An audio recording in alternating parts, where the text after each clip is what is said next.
When I was a young boy in church, we would sing this song, and it went like this.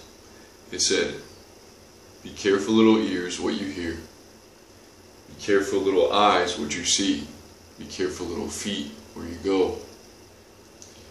And I've been talking about the sacred silence, about being mindful, presence, Steve Jobs, mindfulness, sitting meditation. And I think this video is going to be a conclusion to all that, kind of sum everything up. With this one passage, it's like a paragraph. But be careful, little ears, what you hear. Be careful, little eyes, what you see. Be careful, little feet, where you go. And I have that ingrained in my brain. It says here, a study of violinists revealed that the parts of their brains associated with the motor mechanics of their left hands used to hold the strings against the violin's neck were far more developed than in non-violinists. It works the same when it comes to our intellectual and emotional muscles. The more we use the parts of the brain associated with concentration and even compassion, the easier it is to focus or feel love and kindness towards others. Scientists call this use-dependent cortical reorganization. In plain English, that means the way we use our minds affects how our brains work.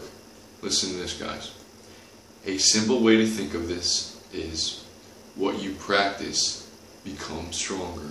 Okay, so just like working out, what muscle we work out becomes stronger. That's why we have lagging body parts, alright? That's why we have weak parts, because we don't work them out the same. We don't put enough stress on them.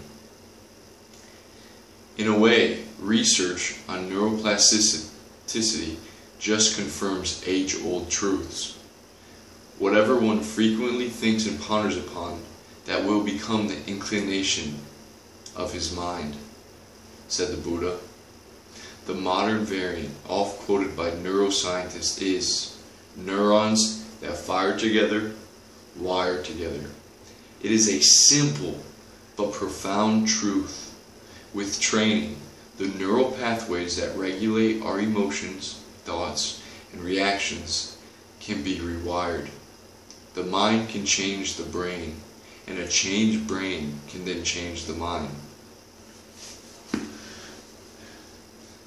So guys, in that song, be careful, little ears, be careful, little eyes, what you see, be careful, little feet, where you go, because whatever we put ourselves, if we decide to be mindful and get very familiar, like I say, with presence, that our mind gets used to discerning the emotions, what these things that arise, and separate ourselves from that.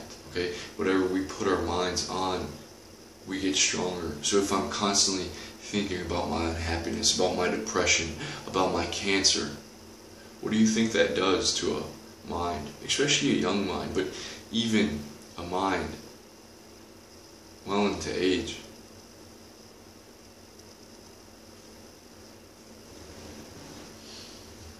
Whatever we ponder upon, whatever we dwell upon, becomes the inclination of our mind. Whatever we dwell on, guys, whatever we think about. So be careful what you see. Be careful what you listen to. Okay?